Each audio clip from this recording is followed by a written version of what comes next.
ரிஷபராசி அன்பர்களே, இந்த ஆகஸ்ட் மாதம் என்ன மாதிரி பலன்கள் அப்படிங்கிறத செக்மெண்ட் வைஸாக நம்ம டீட்டெயிலாக பார்க்கலாம். முதலில் உங்களுடைய என்ன உணர்வுகள், அதாவது உங்கள் மனசு எப்படி இருக்கும் அப்படின்னு பார்க்கும் பொழுது, உங்கள் ராசி அதிபதியாகி இருக்கக்கூடிய சுக்கிரன் 4ஆம் இடம் என்கின்ற சிம்ம மனையில் உட்கார்ந்திருக்கார். அங்கே சிம்ம மனையில் சுக்கிரன் பகை பெற்றிருந்தாலும் திக்பலத்தோட வலிமையாக இருக்கக்கூடிய அம்சம்தான். ஆனால் உங்கள் ராசியில் குருவும் செவ்வாயும் இணைந்திருக்கிறது. குரு செவ்வாய் இணைந்தால், குருங்கிறது 8க்குரியவன், அட்டமாதிபதி, வலிவேதனை சொல்லக்கூடியவனும் 12க்குரிய விரையாதிபதி சேர்ந்திருக்கிறதுனால என்ன ஆகும்னா, சில மன அழுத்தங்களை ஏற்படுத்தும். ஒரு நெகட்டிவ் வைப்ரேஷன் இருக்கும். அதாவது ஒரு இதாயிருமா அதாயிருமா அப்படிங்கிற ஒரு எண்ண ஓட்டங்களை கொடுக்கும். ஆனால் பெரிய பாதிப்பை ஏற்படுத்தாது. என குருங்கிறது இயற்கை சுபராக இருக்கிறதுனாலையும் அதே லாபத்தை தரக்கூடியவனும் அதே குருவாக இருக்கிறதுனால தான். அப்போ என்ன நினைக்கணும், பாசிட்டிவ் எண்ணங்களை விதைத்து கொள்வது நல்லது அப்படிங்கிற முடிவுக்கு வந்தாலே போதும். சரி, தொழில் விஷயங்கள், வேலை வியாபாரம் சார்ந்த விஷயங்கள் எப்படி இருக்குன்னு பார்க்கும் பொழுது 10ஆம் இடத்தை பார்க்கணும். இந்த 10ஆம் இடத்தில் சனி பகவான் வக்ரம் பெற்று ஆட்சி பலத்தோட வலிமையா இருக்கார். மூல திரிகோண வீட்டில் சனி உங்களுக்கு நல்லது செய்யுமா? இந்த ரிஷபராசி அன்பர்களுக்கு யோகத்தை தரக்கூடிய ஒரு கிரகம் அப்படின்னா அந்த சனி பகவான். அப்ப சனி பகவான் உங்களுக்கு கெடுதல்களை தராது, வேலையை கொடுக்கும். வேலையில சின்ன சின்ன அலைச்சல் திருச்சல், ஒரு டென்ஷனை கொடுக்குமே தவிர பெரிய பாதிப்பை ஏற்படுத்த போவது இல்லை. அதே சமயத்தில் அந்த 10ஆம் இடத்தை சுக்கிரன் பார்க்கிறார். உங்க ராசி அதிபதி அந்த 10ஆம் இடத்தை பார்க்கறதுனால நீங்கள் நினைத்த மாதிரி வேலையை செய்யக்கூடிய தன்மை, நினைத்த மாதிரி தொழிலை செய்யக்கூடிய தன்மை, தொழிலில் ஒரு வளர்ச்சி, அடுத்த ப்ரமோஷன், அடுத்த நிலைக்கு செல்லக்கூடிய, அதற்கான எடுக்கக்கூடிய முயற்சிகள் அனைத்தும் பலிதமாக கூடிய தன்மையை ஏற்படுத்தும்.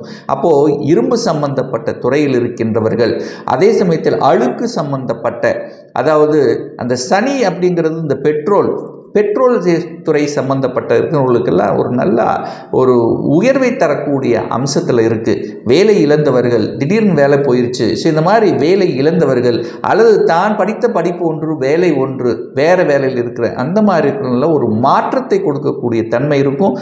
அப்போது ஒரு நல்ல மாதம் தான்.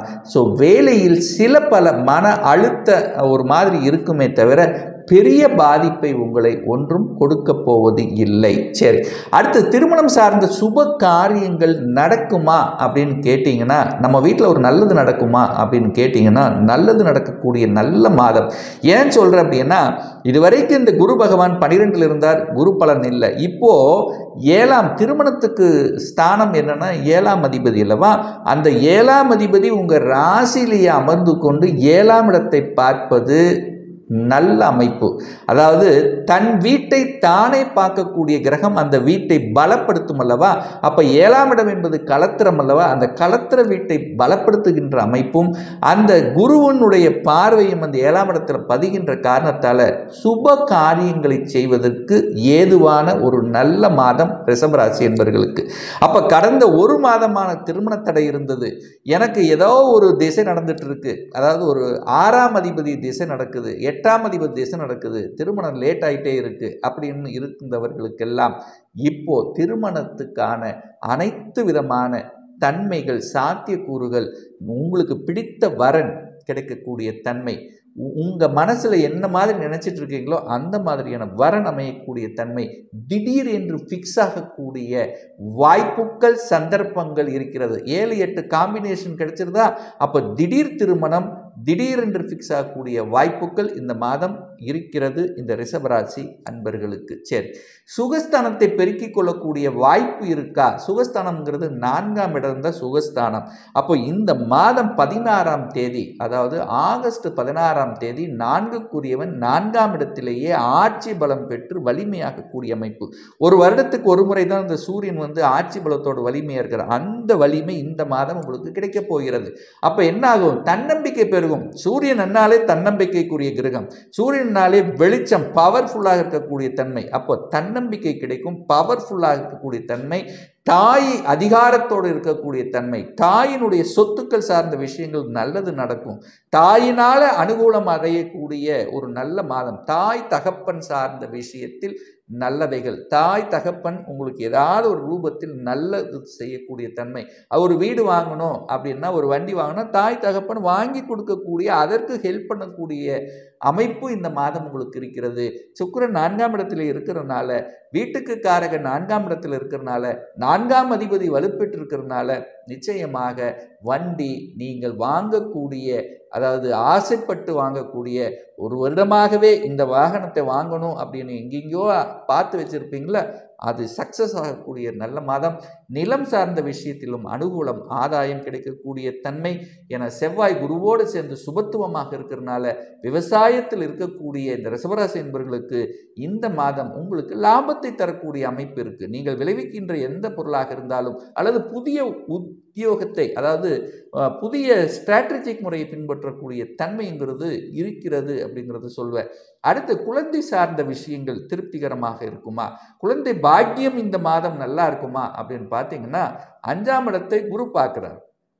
5ஆம் இடம் என்பது குழந்தை பாக்கியத்தை கொடுக்கக்கூடிய, ஸ்தானத்தை கொடுக்கக்கூடிய இடம் 5ஆம் இடம். குருங்கிறது குழந்தை காரகன். அப்போ குழந்தை காரகன் குழந்தை ஸ்தானத்தை பார்க்கும்போது நிச்சயமா குழந்தை பாக்கியம் என்பது இயற்கையாகவே கிடைக்கக்கூடிய தன்மை. அங்கு கேது உட்கார்ந்துருக்கார். அப்போ யாராவது மருத்துவத்தில் இருந்தாலும் அல்லது ஒரு ட்ரீட்மெண்ட் எடுத்துக்கொண்டு இருந்தாலும் இந்த மாதம் சக்சஸ் ஆகக்கூடிய தன்மை. அப்போ குடும்பத்தில் ஒரு சுப நிகழ்வு, சந்தோஷப்படக்கூடிய நிகழ்வு, குழந்தைகளால் நல்லவைகள், இன்னார் என்று குழந்தைகள் என்று சொல்லக்கூடிய தன்மை. அப்போ குழந்தை மூலியமாக நல்லது நடக்கக்கூடிய ஒரு நல்ல மாதம் இந்த ரிஷபராசி அன்பர்களுக்கு. சரி, எனக்கு ஏதாவது ஒரு கெடுதல், கடன், நோய் எதிர்ப்பு, பகை, ஏதாவது ஒரு தீய விஷயங்கள் நடப்பதற்கான சந்தர்ப்பம் இருக்கான்னு பார்த்தீங்கன்னா, இந்த தீய பலன்களை கொடுக்கக்கூடிய இடம் அப்படின்னா இந்த 6, 8, 12 தான் நமக்கு எப்பவுமே கெடுதல் கிடைக்கக்கூடிய ஒரு பாவங்கள். 6ஆம் இடத்துல எந்த கிரகம் இல்லை இந்த மாதம், 8ஆம் இடத்திலும் எந்த கிரகம் இல்லை, 12ஆம் இடத்திலும் இல்லை. ஸோ 6, 8, 12 சுத்தமாக இருக்கு. அப்போ பெரிய பாதிப்பு, பெரிய நோய் நொடிகள், பெரிய ஒரு இது அப்படிங்கிறது ரிஷபராசினருக்கு இந்த மாதம் இல்லை அப்படிங்கிறத ஞாபகத்தில் வைத்துக் கொள்ளுங்கள். சரி, பாக்கியஸ்தானத்தை, அதாவது ஒரு பாக்கியம் ஒருத்தருக்கு கிடைக்கணும் அல்லவா, ஒரு நல்ல பாக்கியம் கிடைக்கணும். ஸோ அந்த பாக்கியஸ்தானத்தை குரு பார்க்கக்கூடிய நிகழ்வு இந்த மாதம் இருக்கிறது. அப்போ 9ஆம் இடத்தை குரு பார்த்தால் என்ன, உங்களுக்கு ஒரு நல்ல பாக்கியம் கிடைக்க போகிறதுன்னு அர்த்தம். என்ன பாக்கியம், எதில் நீங்கள் எந்த பாக்கியத்துக்காக நினைத்து கொண்டிருக்கிறீர்களோ, எதற்காக உழைத்து கொண்டிருக்கிறீர்களோ, தனபாக்கியம் வேண்டும் நினைத்திருக்கிறீங்களா, அதனுடைய செயல்பாடுகள் திருப்திகரமாக இருக்கக்கூடிய அமைப்பு. குழந்தை பாக்கியம் கிடைக்கக்கூடிய தன்மை. வெளிநாட்டுக்கு போகணும் ஒருத்தர் நிறைய நேரம் முயற்சி எடுத்துட்டு இருப்பீங்க, அந்த பாக்கியம் கிடைக்கக்கூடிய தன்மை. தகவல் தொடர்பு துறை, கம்யூனிகேஷன், இந்த மாதிரியான துறையில் இருக்கக்கூடியவர்களுக்கு தன வருவாய், அதன் மூலமாக புகழ் பெறக்கூடிய வாய்ப்புகள் இருக்கிறது. ஏன்னா சூரியன் 4ஆம் இடத்திலிருந்து 10ஆம் இடத்தை பார்க்குறாருல, அதிகாரம் செல்லக்கூடிய தன்மை. உள்ளாட்சி துறையில் இருக்கின்றவர்களுக்கு, இந்த கிராம அலுவலர்கள், இந்த மாதிரி உள்ளாட்சி துறை அமைப்புகள் இருக்கக்கூடிய அத்துணை இந்த ரிஷபராசி என்பவர்களுக்கு நல்லது செய்யக்கூடிய ஒரு நல்ல மாதம் அப்படின்னு எடுத்துக்கலாம். சூரியன் என்பது அதிகாரத்தை கொடுக்கக்கூடிய இடம். சூரியனுங்கிறது அரசு சார்ந்த விஷயத்தை குறிக்கக்கூடிய இடம். சூரியன் என்பது என்ன, அரசியல்வாதிகள். ஸோ இவர்களுக்கு எல்லாமே நல்லது, அதிகாரத்தை கொடுக்கக்கூடிய ஒரு நல்ல நிலை, அடுத்த நிலை, அடுத்த ப்ரமோஷன், அடுத்த வளர்ச்சியை கொடுக்கக்கூடிய ஒரு நல்ல மாதமாக இந்த ரிஷபராசினருக்கு நிச்சயமாக அமையும். சரி, ராகு 11ஆம் இடத்தில் இருக்கார். ராகுங்கிறது அந்நிய மதம், அந்நிய தேசத்தை குறிக்கக்கூடிய ஒரு கிரகம் அல்லவா. அப்போ அவர் 11ஆம் இடமான லாபஸ்தானத்தில் குருவினுடைய வீட்டில் இருக்கக்கூடிய ராகு உங்களுக்கு அந்நிய தேசம், அந்நிய நாடு, அந்நிய மொழி பேசக்கூடியவர்கள் மூலமாக நல்லது நடக்கக்கூடிய நிகழ்வுகள் இந்த மாதம் உங்களுக்கு சிறப்பாக இருக்கிறது அப்படின்னு நம்ம ஸ்ட்ராங்காக சொல்லலாம். சரி, அடுத்தது ஒரு நல்ல விஷயம் அப்படின்னா தனம். அப்போ தனத்தை கொடுக்கக்கூடிய, குடும்பத்தை அமைத்து கொடுக்கக்கூடிய அந்த புதன் பகவான் பார்த்தீங்கன்னா 4ஆம் இடத்தில் இருக்கார்.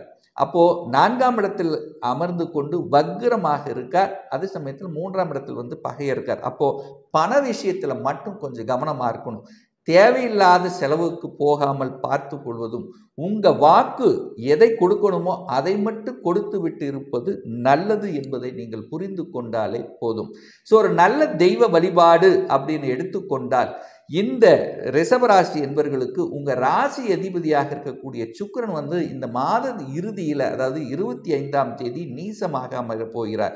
அப்போ உங்கள் ராசிநாதன் நீசம் அடைகிறதுனால என்ன, ஒவ்வொரு வெள்ளிக்கிழமை என்று உங்களுக்கு பிடித்த அம்மன், எந்த அம்மன் நீங்கள் வழிபடுறீங்களோ அந்த அம்மனை வழிபட்டு வந்தாலே உங்கள் மனதில் நல்ல ஒரு தன்னம்பிக்கை கிடைக்கக்கூடிய, மனதில் ஒரு எழுச்சியை கொடுக்கக்கூடிய, மனதில் ஒரு தைரியத்தை கொடுக்கக்கூடிய அம்சமாக இருக்குங்கிறதுல எந்தவித மாற்று கருத்தும் கிடையாது.